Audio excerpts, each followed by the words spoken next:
O tesouro. Há muitos anos, num país muito distante, vivia um povo infeliz e solitário, vergado sob o peso de uma misteriosa tristeza. O céu era alto e azul, os campos férteis, o mar e os rios cheios de peixes e de vida, as cidades quentes e luminosas. Mas as pessoas que passavam entreolhavam-se com olhos tristes, caminhando apressadamente e sumindo-se dentro das casas. E quando se encontravam umas com as outras, nos cafés, nos empregos, na rua, falavam baixo, como se alguma coisa, um segredo terrível, as amedrontasse. Quem, vindo de outras terras, chegava ao país das pessoas tristes, não compreendia. As pessoas eram boas e afetuosas e aparentemente só tinham motivos para ser felizes. Mas quando lhes faziam perguntas, as pessoas afastavam-se e não respondiam, ou mudavam delicadamente de assunto pedindo desculpa. Às vezes, porém, os visitantes demoravam-se mais tempo e depressa faziam amigos, porque era muito fácil fazer amigos naquele país. E esses amigos levavam-nos então às suas casas. E depois de terem trancado bem as portas e fechado todas as janelas, revelavam-lhes o segredo da sua tristeza. Contavam-lhes que o povo daquele país tivera um dia um imenso e belo tesouro e que alguém lhe o roubara. É que era um tesouro tão grande, tão valioso, que sem ele não poderiam ser felizes. Um tesouro? Perguntavam os visitantes muito surpreendidos. Sim, um tesouro, a liberdade. A liberdade? Um tesouro?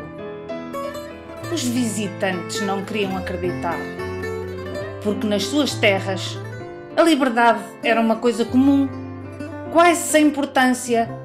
Toda a gente era livre de fazer o que quisesse, desde que não fizesse mal a ninguém. E isso era tão normal que as pessoas nem davam pela liberdade. Eram livres, do mesmo modo que respiravam. E ninguém dá conta de que respira. Respira e pronto. Sim, a liberdade é como o ar que respiramos, diziam-lhe os seus novos amigos tristemente. Só quando nos falta e sufocamos cheios de aflição é que descobrimos que sem ele não podemos viver.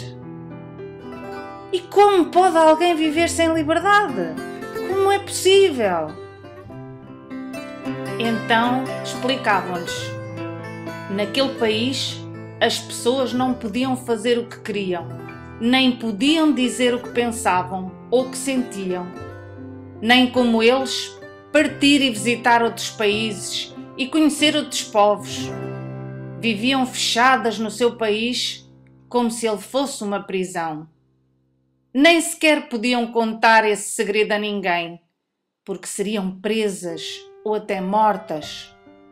Mas isso deve ser uma grande infelicidade, diziam os visitantes. Não admira que vocês estejam sempre tão tristes. E os seus amigos, depois de irem espreitar de novo à porta para ver se alguém lá fora os espiava, contava-lhes como era a vida todos os dias no país das pessoas tristes.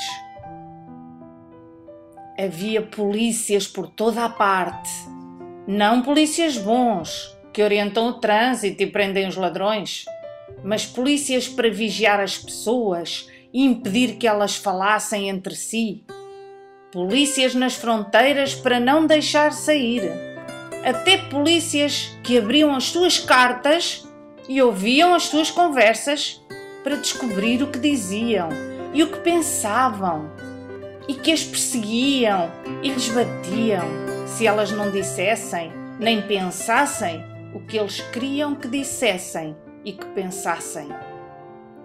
Os meninos do país das pessoas tristes não podiam ouvir as músicas, nem ver os filmes, nem ler os livros e as revistas de que gostavam. Mas só as músicas, os filmes e os livros que não eram proibidos. As raparigas e os rapazes não podiam conversar nem conviver uns com os outros e tinham que andar em escolas separadas e brincar em recreios separados por muros e por grades. As raparigas não podiam vestir calças nem andar sem meias, era também proibido. E os rapazes, quando cresciam, eram mandados para horríveis guerras em países longínquos e eram obrigados a matar gente que não conheciam e que nunca lhes tinha feito mal nenhum. E muitos deles morriam lá ou regressavam loucos ou estropiados. Mas porquê é que vocês não votam em governantes que acabem com todas essas coisas más e que vos restituam a vossa liberdade, o vosso tesouro? Estranhavam os visitantes. Porque nós também não podemos votar. Era espantoso. Não podiam votar.